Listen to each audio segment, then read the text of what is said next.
Hello everybody, my name is Spoons Rattling. Welcome to another video where today we are covering the rules for the Chaos Predator Annihilator, which is the anti-tank counterpart to the Chaos Predator Destructor that we covered yesterday.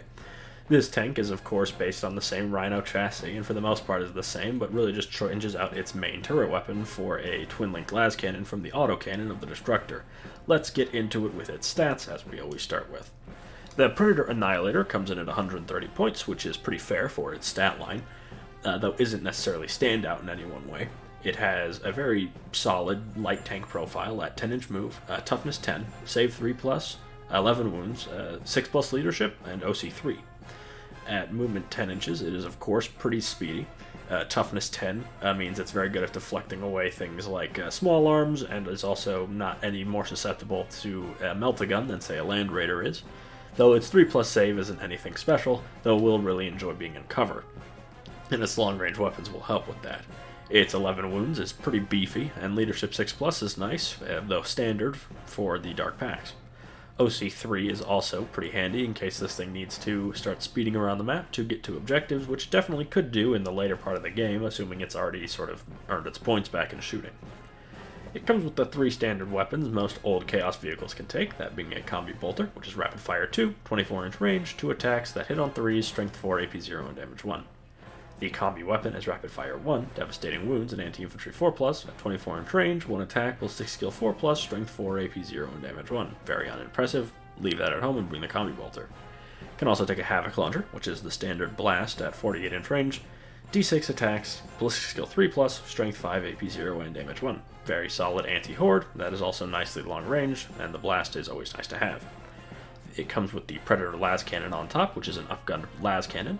It is twin-linked at 1 attack, with Ballistic Skill 3+, 48-inch range, Strength 4, AP 3, and Damage D6+1. Sort of like a Vanquisher's little brother. It doesn't hit as hard, and still sort of suffers from the one-shot syndrome.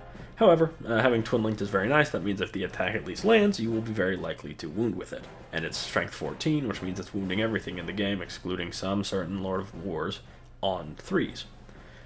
Heavy bolters can be taken on the sponsons, which are Sustained Hits 1, 3 attacks, Ballistic Skill 3+, 36-inch range, Strength 5, AP 1, and Damage 2. The las cannon is 1 attack at Ballistic Skill 3+, 48-inch range, Strength 12, AP 3, and Damage D6+1. You're probably going to want to take the las cannons as they synergize much better with the tank's roll, as well as its special ability. Its melee weapon is completely uninteresting at Armored Tracks, which is just ranged melee, 3 attacks that hit on 4s, Strength 6, AP 0, and Damage 1. Very unimpressive, but you may kill a guardsman or 2 if you get into combat with them.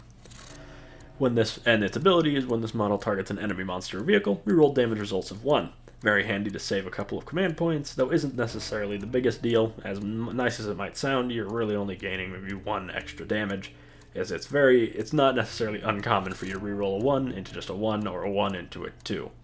And given its +1 and d6 damage means you're going to be averaging 3 to 5 damage on every shot. Let's get into how we can use this thing and any buffs we can apply to it. So, in general, this tank trades off the generalist nature, which is definitely the Destructor's best attribute, for its focused anti-tank, which is pretty impressive, though is let down by the fact it only has the 3 shots. The one from the top, which is more powerful, and the 2 sponsons, which are still las cannons, which are nice to have.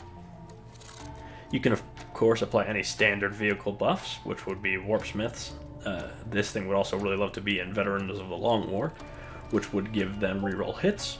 Of course, that pairs very well with the twin-linked, as it means they are very good at hitting and wounding, which would make this thing very dangerous if you wanted to have maybe a trio of them sitting on the backfield to take down any big enemy vehicles. However, if you put this thing in Warpack and are willing to drop a CP on it, you could make it a Demon Engine, and then that las cannon on top could get +1 to wound, which would be so scary and devastating that it would be a nightmare for any enemy vehicle, that they would be taking, at a minimum, d6 +1 damage pretty much every turn. +1 to wound with that means it's wounding the entire game on 2s and re-rolling any 1s. It really does make it into a fearsome anti-tank weapon, and certainly one of the better anti-tank and tanks in Chaos. Packbound Zealots is also very strong for it, as if you give it Zinch, I believe, you would give 5+ sustained hits, which if you roll a 5 on that big twin-linked las cannon, you would be winning, basically, because you would be doubling your damage output because you'd be getting 2 of them, they're wounding very efficiently, and twin-linked. But I'd say in most lists, this one is sort of secondary to the Destructor. If you really want to, you could easily build around it, and its damage is sufficient enough that you're not going to be struggling or wanting for more. But you could also bring a Destructor, which has the 2 last cannons on the side, which are still, solid anti-tank, and actually make up a good amount of this tank's anti-tank. And you'd have the autocannon on top, which isn't as powerful against one target, but is more powerful against more targets, and can still chip most things efficiently, given its mid-strength and high number of shots. Regardless, I don't think building around these is a bad idea. I really like Predators, and I plan to have at least a few of them in my collection. But they'll probably mainly be Destructors, and that might just be because I like autocannons more than las cannons. Anyways, I've been Spoons Rattling. Hope you enjoyed this video. Make sure to like, comment, and subscribe, and I'll see you all next time.